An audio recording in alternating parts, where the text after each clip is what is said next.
Mindcrime Liberty Show with me, Stephen Dobson, and him, Tim Patton.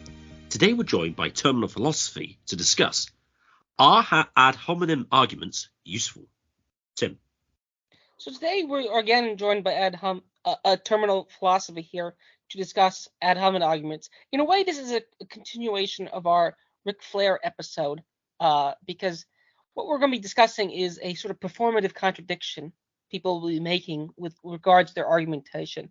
And the classic example outlined here by this great article, which I will link in the show notes here, is on in defense of ad hominem arguments, is what is issue in ad hominem criticism is not logical inconsistency, but what we could call pragmatic inconsistency, which often means a kind of inconsistency between statements and actions. Here's the case. A parent argues to his child that smoking is associated with chronic disorders and that smoking is unhealthy, therefore the child should not smoke.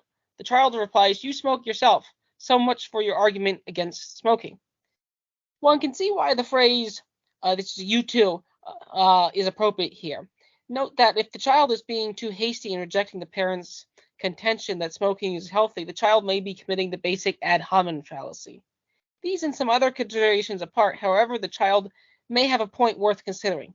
If the parent smokes but advocates non-smoking, is not this personal inconsistent a reasonable basis for criticism, or at least challenging the parent's personal advocacy of his own argument? It is if the child is raising the question, if you're really serious about your own argument, why don't you follow it you yourself? Another thing that showed up in more recent examples, the smoking one's a class, is the war on COVID. That's what I'll call the war on COVID.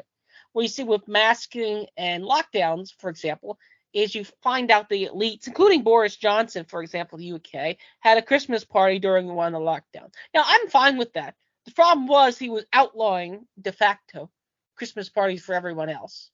But this is also true of like Black Lives Matter street protests. People were out and about, so you have sort of performative contradiction. Now, it could be that the lumpen proletariat actually didn't really buy into the arguments anyway, which is fine, totally fair. But the elites, plenty of elites, didn't follow the rules and claimed to follow the rules. So there's an example of ad hominem. Another example, which I'm more sympathetic toward, is appearance. For example, when I'm traveling and I'll go to a restaurant, sometimes I will dress up slightly. And I think at restaurants you get treated nicer. Now, the left-wing progressives would just say it's racism. But I think there's an argument that if you dress nicely, you show up to place, you get treated better. I think that's just the way it is. You can dislike it. People say that for job interviews to do that. So what's unreasonable about that? I'm also suspicious. Like I say this with a smile, but Swithin will sometimes wear Peppa the Pig shirts on live streams. I just sort of get a kick out of that. I get a kick out of that, but I can see why someone wouldn't want to do it. Grammar is another area where appearance matters. Because really, at bottom, if you make spelling mistakes, it doesn't really subtract from the argument if you use is or are. Maybe if you use is or are or was incorrectly. But if you use theirs wrong, I don't know. There's certain ad hominem arguments which are based on appearance. So there's a simple case of ad hominem that I do think is dumb. But the example with the smoking, I think, is a really relevant example. So if you don't follow the rules, it's one thing just to judge a person based on his appearance and say, that their argument shouldn't be taken seriously. Although, if the person doesn't bathe or doesn't do whatever, that actually might be a good argument. I think the one Prussian secret police file had a file on Karl Marx that complained that he smelled or something like that or didn't bathe. You could argue personal cleanliness may have something to do with one's argumentative object ways. There might be a relation, there may not. But terminal philosophy, what do you make of ad hominem arguments? I think of terms of argumentative rules outlined in general argumentation, this is one of the weakest ones. What do you make of it? Terminal philosophy, thanks for being on here. Right. Well, thanks again for having me once again. I think I agree with you almost entirely. I think I will say, just as a more sweeping observation, first and foremost, that, and this goes without saying, but in the world of modern political debate and discourse, I think winning an argument and winning an audience are two very different things. I think you would both probably agree that there is sort of an artistic aspect to debate and how arguments are deployed. It seems to me that people in the political sphere are first and foremost, they'll watch or participate in debates or just general discourse for the desire to see their opponents be humiliated or, supposedly, destroyed in all caps. Of course, there's no shortage of SJW Girl Gets Owned compilations, volume 46, or, Vosh apparently destroys XYZ, or, Steven Crowder obliterates fill in the blank. So it's very sort of bottom feeder entertainment based first and foremost. Now, to address more directly the point about ad hominem and whether or not it's a fallacy.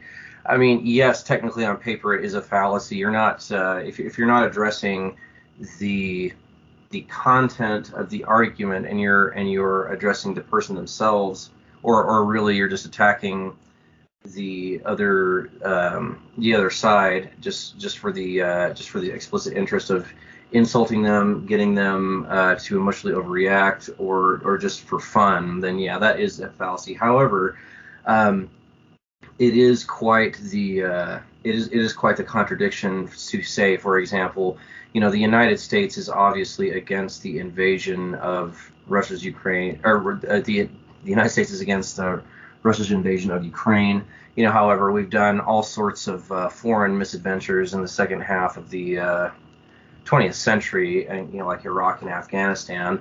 And so with that in mind, that is certainly not practicing what you preach. And I think that, this is an interesting subject because that is almost never, it's never formally addressed, because it's, and this is sort of the problem, because whether it's like a certain people or nations, ethnicities, political parties, influential institutions, or other historical or sociological phenomenon, they sort of, all of those things cannot avoid inheriting their past as if it were some sort of like a firmware or a software. There's no sort of what would you say? There's no sort of blank slate tabula rasa that can be established, because the United States might wag its finger at Putin and say, like, how dare you invade Ukraine for this reason or that reason, but then we're over here invading other nations for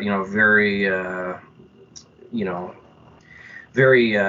questionable reasons. I mean, like with the supposed presence of WMDs. Oh, we have to invade an entire nation to take out a small group of Islamist thugs. And so but I guess what I mean by all the people or governments or political parties or institutions being the fact that they cannot avoid inheriting their past, that will inevitably lead to them creating these sort of pragmatic contradictions that you brought up before. It's the problem is that whether you're head of some sort of influential institution or a government or a political party, the past has been guiding your path forward through time, and so it's almost impossible to imagine that the Republicans and the Democrats would sort of meet in the middle and decide, okay, we're not going to hold this against you from the past, we're not going to hold that against you from the past. Let's just try and just go forward from a point of neutrality. I think that's at least correct. I mean, there's nothing to suggest. There's nothing coming down the pipeline in terms of human psychology or sociology or politics to suggest that there will be some sort of neutral ground or blank slate to start over from. So I'll just keep my initial comments at that. The closest to the Republicans and Democrats to get to a neutral ground would be war zone, because of course they'll always support both sides will always support wars these days. So with a vote out on war, interestingly, I think the ad hominem these days has got a worse reputation than it deserves. If you ever question some of the more rabid anti-Russian types about their about the situation in Ukraine. And if you talk to them about all these other situations and what they thought of those, they just go, "Oh, whataboutism." It's like, yeah, so like I think one of the things here when it says it's practical inconsistency rather than logical inconsistency with the argument is, well, I think ad hominems are useful in actually highlighting what the individual's argument actually is, because they might actually not realize that the two positions they hold are actually sort of contradictory in practice. And so it actually is helpful to refine their position to see, oh, okay, so what is relevantly different between my support for the war in Russia, support for the Ukrainian war against Russia, or their defensive war, that is, or we should support them there, rather than my opposition to supporting Assad, for instance, and wanting him to be beaten by the the moderate rebels. There's always moderate rebels. No one's going to say, oh yeah, it's Islamist extremists. No, it's always moderate rebels. And so I think it's useful to actually figure out what their argument actually is, because people tend to be hugely inconsistent. And actually, until that's kind of pointed out, they might not realize that they do in fact inconsistently holding positions. So I do think that done properly is quite useful. Although CP points out, yes, someone destroys somebody else is not great informative stuff. I quickly googled Vouch destroys, and apparently he destroys libs of TikTok, which I'm sure is not great viewing. But so those have been my sort of brief overall comments so far. I'm glad terminal philosophy brought up the term "practice what you preach," because one thing that Peter Hitchens points out, and I want to make this sort of against. You could argue this against the Aquinas people too, if you really wanted to. That Christ himself would, and Peter Hitchens makes this in his one of better blog posts. He says that there's multiple instances in the New Testament where Christ basically engages in what would be modern day would be cried exact whataboutism. The Pharisees come to him and he says, "Look, what about?" And he basically, in modern day parlance, say, "What about your own injustices and so forth?" And that's an example of Ukraine brought up. The example of Ukraine, that is the argument that the people like Black's Blumenthal and others will bring up, like, what about U.S. invasions? What about U.S. aid to this, or what about U.S. and I think Smith is correct that it is useful, illuminative your actual position in the sense that you don't hold it. Now, I guess a critic of that will be say, well, you should actually be against both of them. And now I'm against wars of intervention. I'm just against Russian wars of intervention. But you're not actually against Russian wars. You're only against American wars of intervention. You're not against all wars of intervention. And that might actually be a fair criticism. Someone accused in the comments of Max Blumenthal's interview that he's like an inverse American conceptualist, which that actually could be the case. The tankies probably would own up to that criticism. So maybe the anti-warness is not sufficiently held by either side. That's one argument. But in more practical usages of ad hominem, this also shows up into another buzzword, hot topic, climate change. And whether you think the actual science is quote unquote settled or whatever, this is never. You have what often called as limousine liberals, where you have people who are flying around to conferences on private jets complaining about carbon usage. There's a sort of head scratcher there. Do you actually believe? Or you have people who own houses by the water that will believe sea levels are rising, which begs the question: do you actually believe it? And this highlights the performative contradiction part to it. And I will also bring up another point. So I brought religion, I brought climate change. I'll bring up a third point here, which is Marxism. Marxism, I still think, illuminates a large portion of the Western world in a backhanded way. The ghost of Marxism still lives on, for better or for worse. And you could argue I think you could argue class analysis. I used to be somewhat friends with Brent Langel, And Brent and Langle accused me multiple times of doing ad hominem arguments. But I'd argue class-based arguments are somewhat ad hominem at nature. Because if you say, like, you're the proletariat, so therefore you have your own form of logic, and the bourgeoisie or the owners have a different form of logic, how is that not relativizing in a way? Like, that you only think things because of a certain class. So I think ad hominem's arguments, almost no one believes them. Almost no one fully takes the objection seriously. What I want to do in this episode is just sort of to say that I think it's a weak argument, a weak fallacy. I do think other fallacies might exist, but the ad hominem fallacy I'm very suspicious of. Terminal philosophy. What do you make of my 3 additional comments on religion, on climate change, performative contradiction, as well as mainly Marxism? Isn't Marxism a kind of ad hominem fallacy? You could take either one of them or say your own comments if you want. That'd be my thing. TP? Yeah, that's an interesting thought. Yeah, I mean, I agree with you that in general, ad hominem is sort of it is a weak fallacy in the sense that the way in which your interlocutor may interpret the usage or accusation of ad hominem it's so arbitrary, and so its understanding and its application can be interpreted to be quite nebulous. So that accusation can be laid at the feet of many people, whether it's right or wrong. So yes, I mean there is this. It's almost like an accusation, almost brought up as a red herring, as a way of diverting attention from a potential inconsistency in their argument. This especially applies to like whataboutism. So, there is this debate tactic of whataboutism that I've seen, just again, anecdotally, my own subjective experience, but I've seen this deployed more by the left than I have by the right.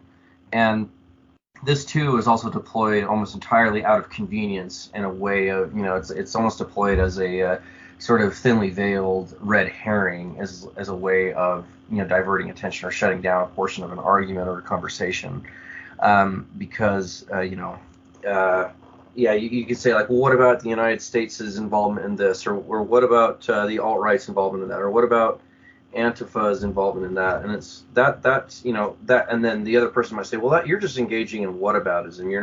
You're not talking about my actual argument. It's like, well, yes, but it should go without saying that it should be okay to at least observe practical inconsistencies. I mean, yes, the logical inconsistency is easy to identify. I think the practical inconsistencies are more, it's not that they're difficult to observe, it's just that they're more difficult to use in a debate as a way of making your opponent see the inconsistencies, perhaps in their own side or perhaps even in your own. So yes, as you mentioned earlier, something about limousine liberals, which is quite a funny, interesting term. All these sort of societal elites and political elites flying in 747s to climate conferences to discuss the evils of carbon emissions and so on and so forth. I mean, at least to her credit, no matter how annoying and condescending or what's the word I'm looking for? Anyways, no matter how bratty she might come across, at least Greta Thunberg will take a sailboat across the Baltic Sea to get into the mainland Europe to some of these climate conferences. So I guess you have to give credit to where credit's due, right? At least that has some consistency to it. So good on her there. But I'll quick interrupt here. I'll Sure. also give credit to the vegans.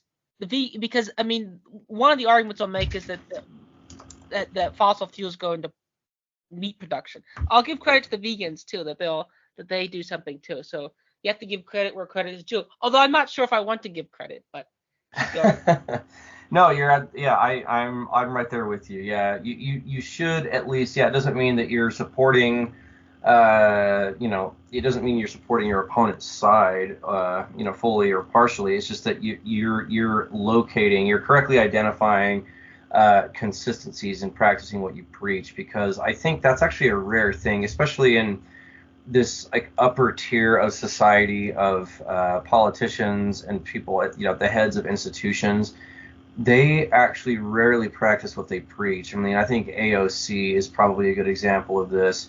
I think many members of the modern day Republican Party are good examples because, they sort of come from this humble beginnings, corn-fed white boys end up going to represent a certain district in Washington, D.C., and then they stay there for several years and they become members of Senate subcommittees, and all of a sudden they're part of the elite and they're completely alienated and removed from this sort of humble working class average Joe sort of ethos that they claim to have been from, or claim to have some sort of that they have their finger on the pulse of. So another good example of practicing what you preach, just as in terms of historical figures, is actually Che Guevara. There's plenty to discuss about some of the atrocities that were carried out under Castro's regime and by Che himself, but at least he was like an insane workaholic. I mean, in the jungles of Bolivia and elsewhere throughout South America with his guerrilla forces. I mean, he was like getting up early before someone was meant to fill sandbags and, going on, just like solo recons by himself to, scope out the perimeters to see if the CIA or, nationalist forces were if they were closing in on their perimeter, or, he was just like quite the workaholic. And, he wasn't one of these drunk Soviet generals under Stalin that was just, in say circa 1942 or so, where they thought that all hope was lost and that they're just getting literally drunk and also getting drunk on their own sort of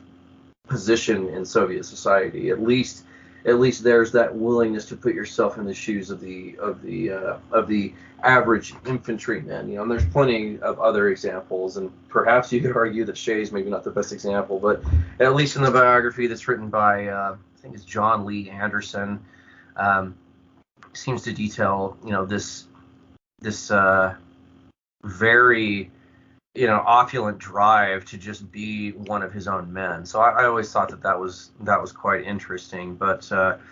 But yes, I have seen in the past this appeal to whataboutism. It's used a lot by the left, mostly on debates on Twitter and Facebook. That it seems to be used as a red herring. Like, okay, well, I don't want them to discuss this part of the debate, so I'm going to pull the whataboutism card. You're just saying, that you're just going on whataboutism. You're not even addressing my argument. But when in fact the other interlocutor may have correctly identified a inconsistency in values or ethics, or applying politics consistently in the real world. So there's just there's just a difficult arbitrary overlap between maybe not know about. There's just an arbitrariness about ad hominem that is sometimes, again, from what I've seen in debate, it could be used in so many different ways, and the way ad hominem is, the way you accuse an interlocutor of ad hominem can be used in just many, many different ways because of its sort of nebulous, open-ended usage, I guess. Yeah, that's what I'm trying to say. Oh, just a quick aside on on vegans. I don't actually think vegans are as consistent as they claim, and not just because they might. I remember someone arguing that avocados weren't vegan because they required enslaving the bees to make it work. Now, this is not all vegans. Hashtag not all vegans. To take the vegan view seriously, just an aside, they should be opposed to eating green plants because it's killing a plant. The only thing they should eat is fruits and seeds because they're not harming the plants. And there are vegans like that. They're called fruitarians or frugivores. So if you ever come across a vegan, that would be an interesting card to play on them. and to see how they react to it. Because it's in their position, it's like, well, you're harming a living being, then that's kind of a bad thing. So, but eating fruits and seeds is fine because the plant kind of wants you to do that. Yes, that's a potential card you could pull there. The point I'm going to return to the point about smoking here. I like the comment he made with that respect but this is more practical argumentation. And speaking of veganism, you also have what in the article was defined sportsman's retort. When someone complains about killing animals, his response was, you eat animals, farmed by farmers or factory or whatever. He said, I just hunt them. So what? That's called a sportsman's retort there. I was asked by my niece once what my favorite animal was, and I said unapologetically the cow. I said I can eat it, I can drink its milk. I've eaten dolphin. The euphemism for that is mahi, and I would eat other animals too if they were on the menu. Dogs, cats. I would eat them if they were on the menu. I don't really see the difference. Sorry to break anyone's hearts who's a dog or a cat owner, but I don't really see any difference there. With amongst animals. And actually, Swithin's comment with consistent veganism is kind of interesting. Which you say only eat seeds, so it's like you're taking the abortion logic more seriously. You only eat the seeds. You can't eat the actual plants. So I only made that sort of as a somewhat of an aside to terminal philosophy point, but I do the smoking example and the fact that the parents smoke and yet you don't smoke still to me seems like a very microcosm example of this. The more larger cosms would be like the war intervention point or some climate change or something like that. But in sort of on a micro level, do you think that is a salient issue here? I mean, one way out of it is to say, well, I don't want you to smoke because smoking ruined my own life. Now, whether, again, that is empirically true or not is a good question. Whether you would have just been obese or blah, blah, blah, whether there's some other thing that would have happened to you if you didn't do this vice is a good question here. So what are some ways out of the ad hominem accusation on a micro level?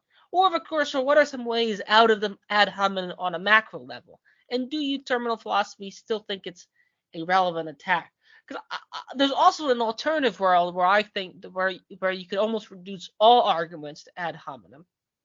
But that world might actually be a dystopia too. But I think there's some extent there's a mathematics envy. Me and Swithin did do an episode on mathematics, and the theories of mathematics are actually a lot more nebulous. Like, good question is, do numbers exist?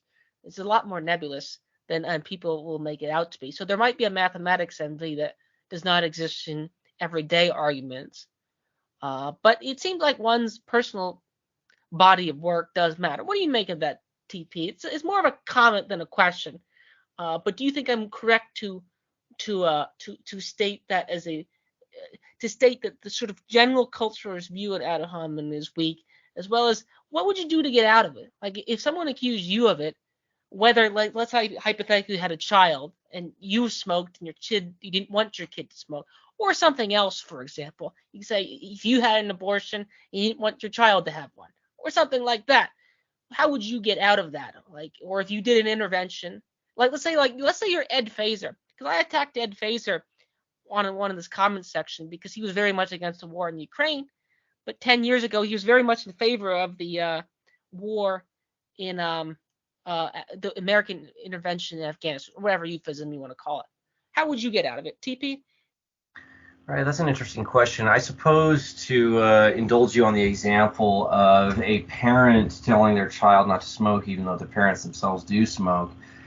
The best and most honest way of addressing that is, this is almost the old cliche, like do as I say, not as I do type of a thing. You would simply you would have to admit to the child that they are right in the sense that, yes, it is in fact a contradiction. But then you'd have to go into more, abstract subjects that are outside of the realm of debate and logic. Like, well, I've done it. I've smoked for a long time because I've developed some various stresses due to work-related life and our own personal lives and yada yada.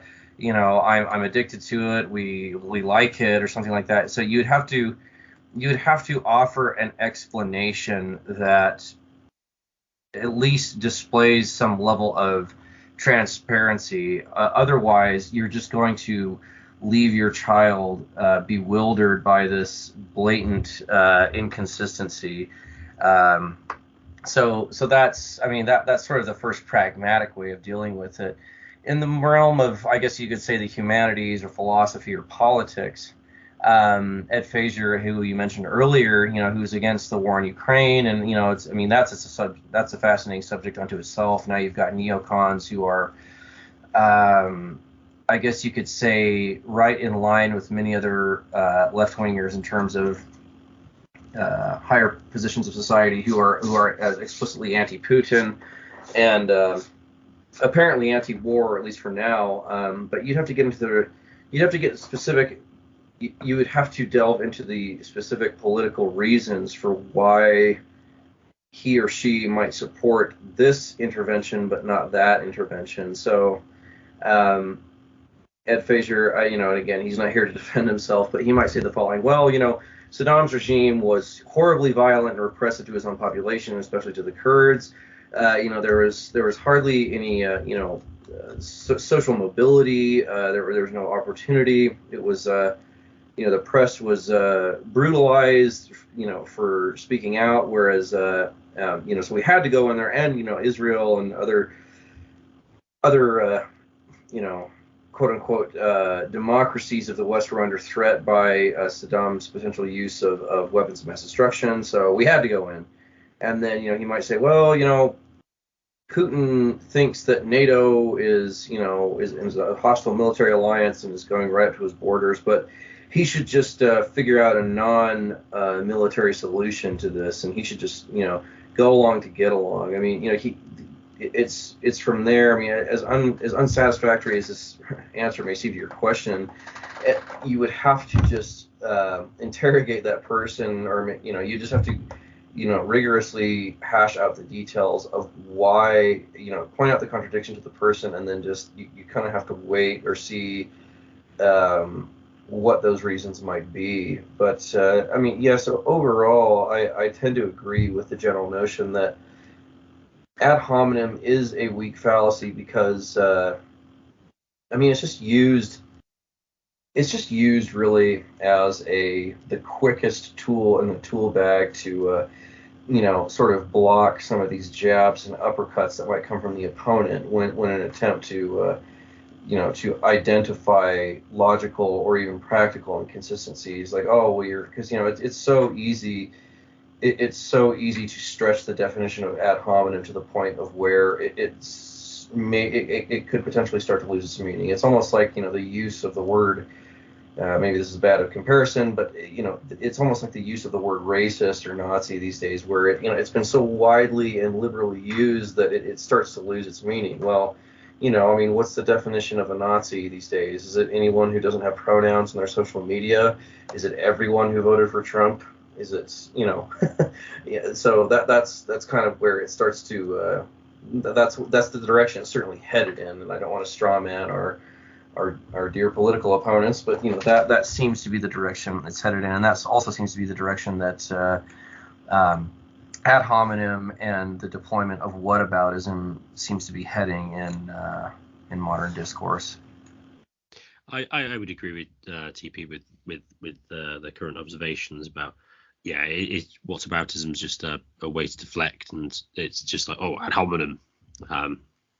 I certainly think that's true. I think, Tim, the example about smoking is an interesting one. I think it's more interesting than the abortion one because it's something they're continually doing. Because in abortion, you could say, yes, I know now that I shouldn't do it. And if I was pregnant again, I wouldn't have one. Now, of course, if they did, that would be a different story. So the ongoing thing with the smoking is interesting, more so, because something you said it is a bad thing to do, but you are continuing to do it. Obviously, the way around the practical inconsistencies is to make relevant distinctions, which mean that this is different for me than it is for you. So I suppose you could frame this one in the case of, I would advocate not starting smoking for all these reasons. But then you could say, well, if you did start, then you may as well continue because the negative impact of trying to stop would be greater than the expected impact of continuing smoking. So I mean, you could make a claim that, well, you've already smoked 50 a day for the last 30 years. If you stop now, I mean, really, is that going to reduce your, let's say, lung cancer? Is it going to really reduce your chance of lung cancer that much? No. Is it going to be really annoying and hard work to try and get off? Then, well, yes, probably. Although I don't know if smoking is actually as difficult as claimed to get off. I don't know.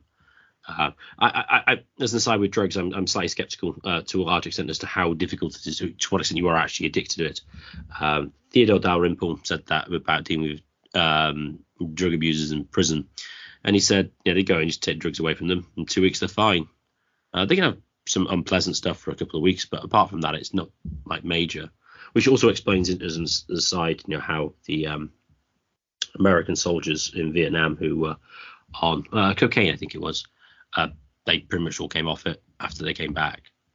So it can't be that bad.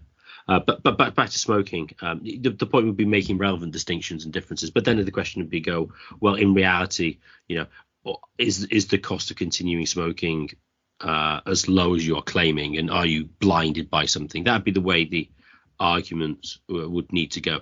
So ad hominems can be potentially interesting, and the practical inconsistencies in working it through. It's just that, as ever with most modern debate, or maybe even historic debate as well, few people are. Now, this is an interesting question: is whether you ever get honest debaters, or are they just out there to win? Because if they're not necessarily, not say you should go out to lose, but this can take you into more interesting avenues, which is, as an aside, I think I mentioned this before, why I think sort of one-on-one debates tend not to be that interesting, whereas more coordinated discussions tend to be better. Now, of course, it's less entertaining for people to watch someone being destroyed, but it can allow to go down these avenues in a more interesting manner. More interesting, but less entertaining. That sounds somewhat dreary. So I don't think ad hominem accusations are going away. I mean, if I had, number one, I didn't have much political or social or cultural power anyway to change it.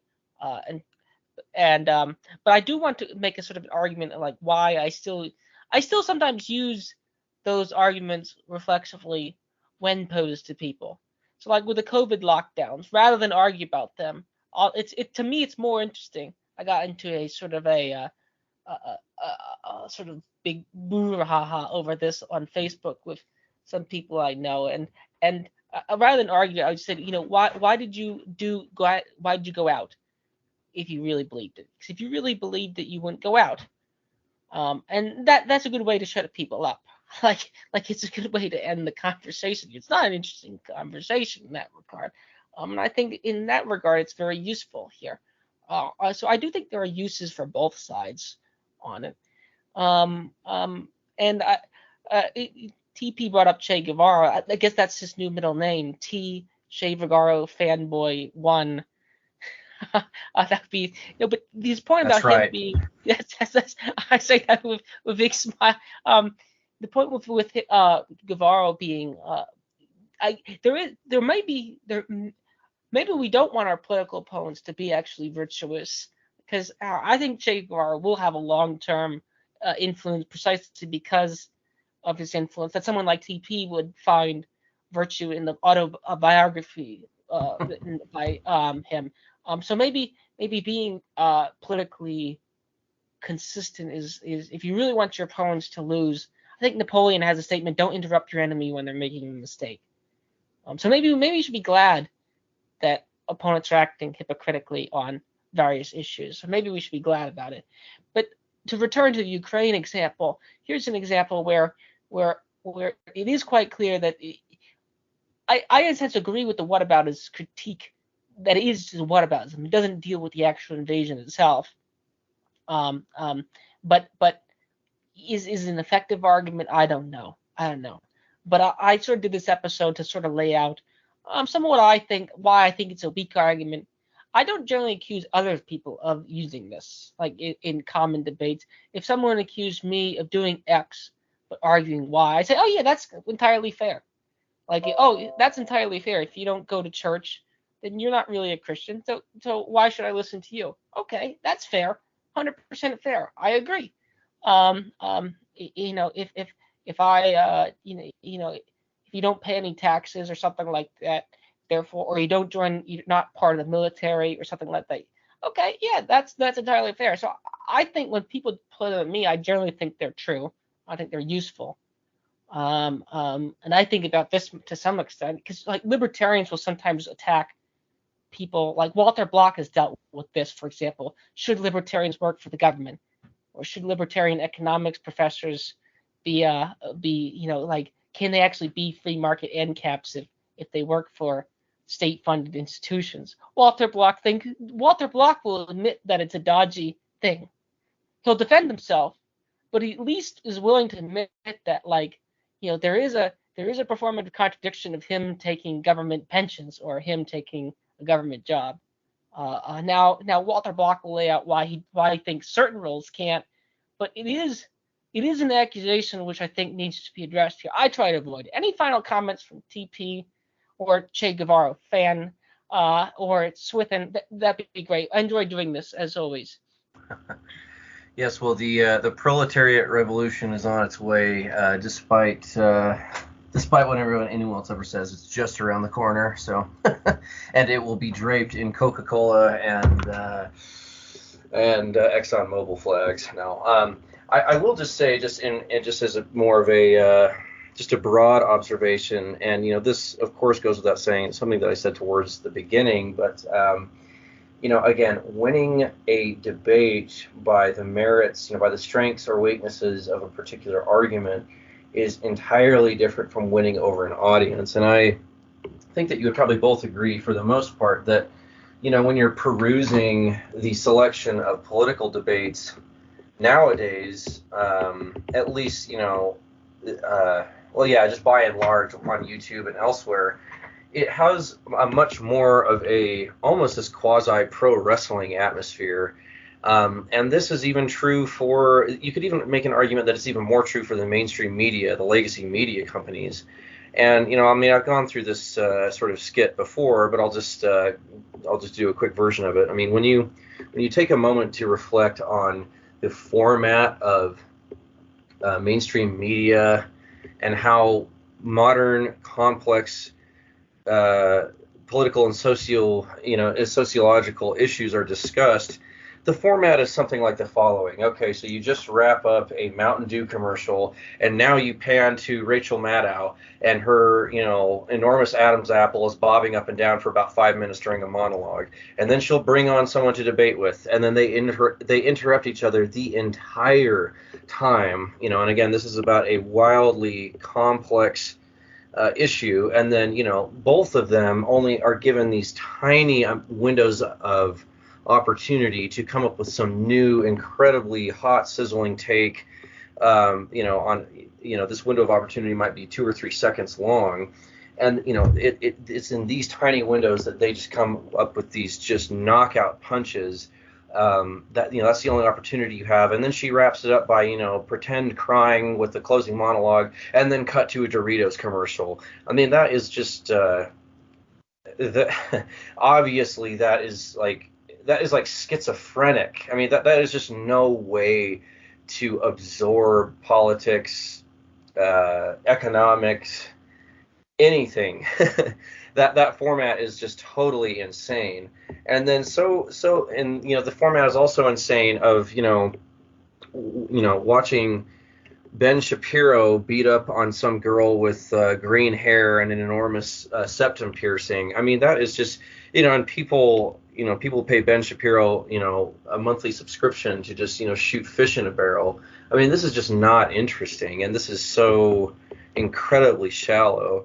I think the format, if you really want, an honest format, it's something closer to like William F. Buckley's Crossfire, where, the program was something like half an hour long, and he'll bring on Marxist-Leninist professors, and it's formal. There's not all this, incredible, interruptions, and this. I'm sure you've noticed this too. A lot of YouTubers and a lot of these personalities in mainstream media have this. There is this apparent, this self-evident desire to appear crafty in both the way they speak and in the ability to insult.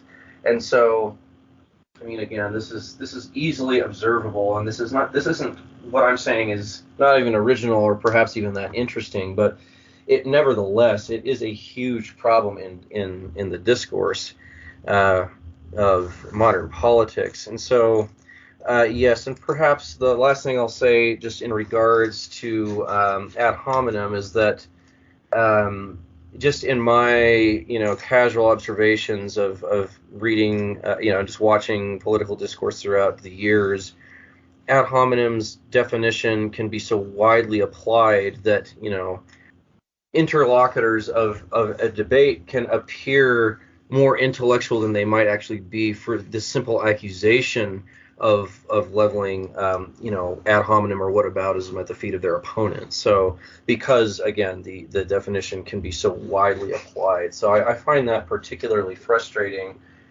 And also it is frustrating when someone is just will just casually hand wave away someone's comment by just labeling it as whataboutism without considering the merits of that specific comment. So yes, I think this subject was a good one in the sense that if anything, what we've done here today is basically help underscore the arbitrary or sort of nebulous nature and the ways in which ad hominem, whataboutism are used.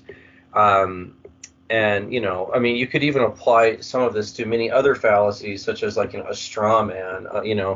Oh, you're just painting me, with this broad brush, or you're doing this, you're doing that, you're misrepresenting me. I mean, that is also a widely, that accusation is practically ubiquitous in political debates these days. So without talking you all to death, I think I'll leave my closing comments at that. And thank you once again for having me. I enjoyed it a lot. Thank you for joining us. My final comments here. Talking about inconsistency, is it good that people are inconsistent? Well, in a way, yes. I mean, it's probably quite good that people don't support all the wars around the world because they just think war is good, and they try to make distinctions, and probably specious ones at that, between like the Americans and the Russians, but at least in certain circumstances that mean that they support less bad things. So if you say, oh, well, would you treat your mother like this? To which the answer is, well, no. But then you think, well, actually, I could do. I'd be a more consistent position what I actually believe. And then you actually get people who are worse. It seems to be the case in Christian theology that the devil is somewhat consistent, which is kind of good in one respect, but kind of bad in another. So in a sense, we are saved from a worse world due to inconsistency, although it can behoove us on occasions to point that out. Just now, I'd like to thank everyone for listening. If you've enjoyed this, please share it with your friends and family, and subscribe to us on Podbean and on YouTube. The more subscribers we get, the more higher we get in the search rankings, and the more people can access this material. And if you would like to contact the show for any reason, please contact us at mindcrimelibetyshow@gmail.com. That's mindcrimelibetyshow@gmail.com.